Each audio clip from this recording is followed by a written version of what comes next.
So hello guys, today's video gagawa naman tayo ng crispy fry na stem ng kangkong. Ayan, syempre yung malambot ito guys, hinugasan ko na. And next step, kailangan i-drain natin siya.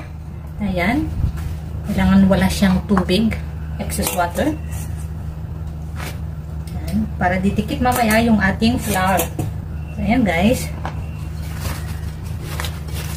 ganyan lang para mawala yung mga excess water niya.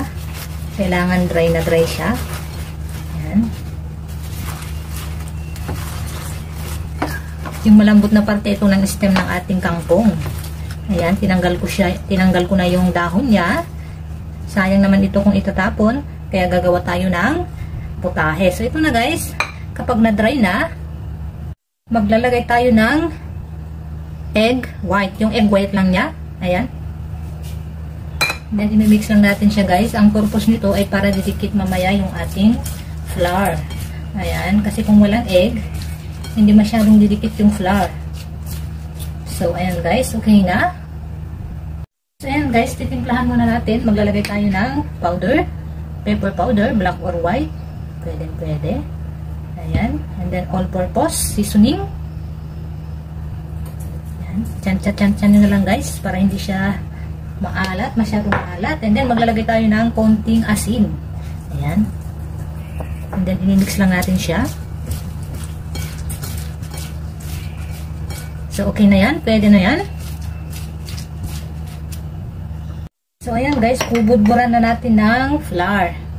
Ayan, para magiging crispy ang ating lulutuin. So, ayan guys. Habang naglalagay tayo, kung bago ka pa lang dito sa aking channel, pa-subscribe naman, follow na rin, at like para updated kayo sa mga videos pa, cooking tutorial na aking gagawin. Ayan guys, kung gusto niyo yung ganitong video, pa-comment down below, suggest, comment.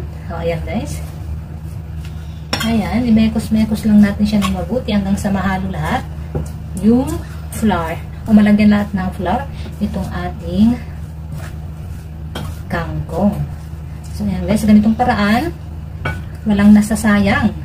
Ayan, dahil pwede pa naman kainin ito. Magdadagdag tayo para malagyan lahat. Ayan, para siguradong crispy ang ating lulutuin. So, ayan guys. Ayan, okay na yan. Ihalo ko lang siya ng mabuti. Ayan guys, kailangan magkahiwa-hiwalay para mamaya pag niluto natin, hindi siya magkakadikit-dikit.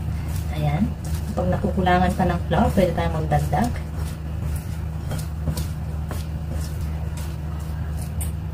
Ayan guys, so, didikit-dikit pa siya. So, magdagdag pa tayo ng flour. Ayan. Para make sure na kapag linuto natin siya mamaya, hindi siya magdidikit-dikit. Ang purpose nito, para crispy ang ating lulutuin. O, diba? Standard. So, ayan guys, okay na to. Ready for cooking na tayo. Ayan. So, ganyan ang itsura niyan. Ayan. So, ready to cook na. So, ayan na nga guys. Magpapainit na tayo ng mantika. Kailangan mainit na mainit siya bago natin ilalagay yung ating kangkong. So, ganito lang ang mag-check guys. Ayan. Kapag bumubula na, ibig sabihin, mainit na. Ayan. So, mag-preprito na tayo. Tignan natin kung success. Ayan.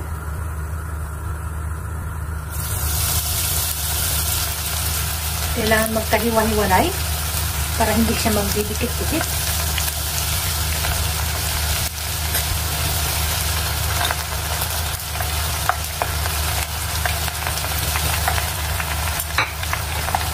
Okay.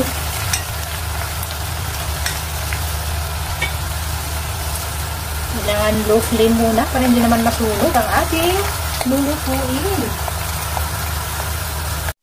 So, ganito na siya guys. Ayan. Crispy na siya.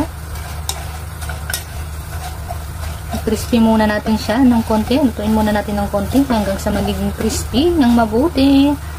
Ayan guys, oh. Yummy na siya. So, ayan guys, luto na. Tatanggalin na natin. Ayan, lagay natin dito para mawala yung oil niya. O, natanggal yung mga excess oil. Ayan guys, bali ganito ang itsura niya, oh. Ayan.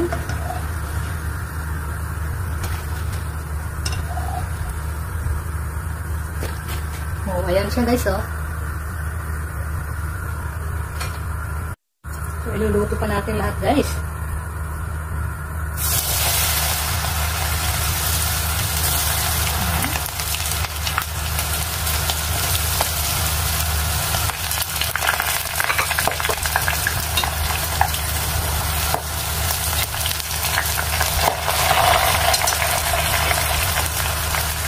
So, ito na ang itsura niya guys, oh. Ang crispy yan, oh. Ang lutong. Yummy.